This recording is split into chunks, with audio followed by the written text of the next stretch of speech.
Bon, salam alaikum. Première chose, félicitations aux joueurs pour la qualification en quart de finale. On savait que ça allait pas être un match facile au vu des confrontations d'hier, même si on pensait que ce serait quand même beaucoup plus facile pour nous aujourd'hui. Ensuite, s'il y a une lecture du match à faire, voilà, on a commencé notre match à la deuxième mi-temps. On a fait une première mi-temps qui n'est pas de notre niveau. Beaucoup de déchets techniques, beaucoup de mauvais choix, peu de courses. Et on a donné de la confiance à l'adversaire sur les 2-3 situations qu'ils peuvent avoir. Bon, heureusement, à la mi-temps, on a resitué les choses. Et puis la deuxième mi-temps, c'était plus conforme à nos standards. On a accéléré, on a beaucoup d'occasions, beaucoup de situations. On aurait dû marquer plus tôt, mais le but il est venu au bon moment. Donc on va retenir la qualification. Et comme je l'ai toujours dit dans ces compétitions, le plus important c'est de passer. Ce genre de match avant, on l'aurait perdu bêtement. Aujourd'hui, on est passé par la petite porte, mais c'est le plus important. Voilà.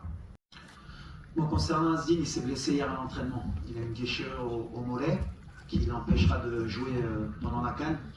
Il en a pour 5 à 6 semaines. Donc voilà, c'est une blessure qu'il avait avant à Girona. Il s'est rouverte la cicatrice, malheureusement pour nous. Ça a été un choc hier pour toute l'équipe, pour Asdin aussi. C'est pour ça qu'aujourd'hui la victoire elle est un peu amère, parce que plus que...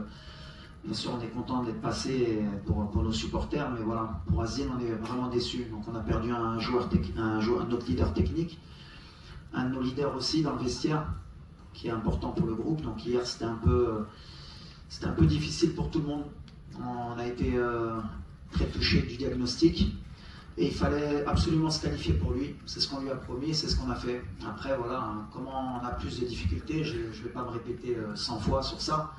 J'ai déjà dit contre les blocs bas, c'est difficile pour toutes les équipes, mais à la fin, on gagne quand même. Donc la solution, on l'a résolue.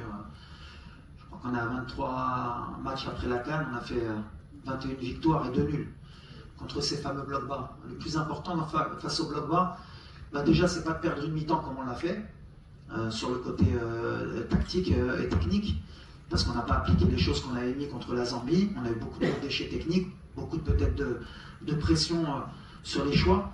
Mais à l'arrivée, comme j'ai dit, une équipe elle peut donner ce qu'elle veut. Même que la Tanzanie aujourd'hui, ils ont couru, mais s'il fallait passer aux prolongations, on serait passé aux prolongations. Ils ne peuvent pas tenir le rythme qu'on impose.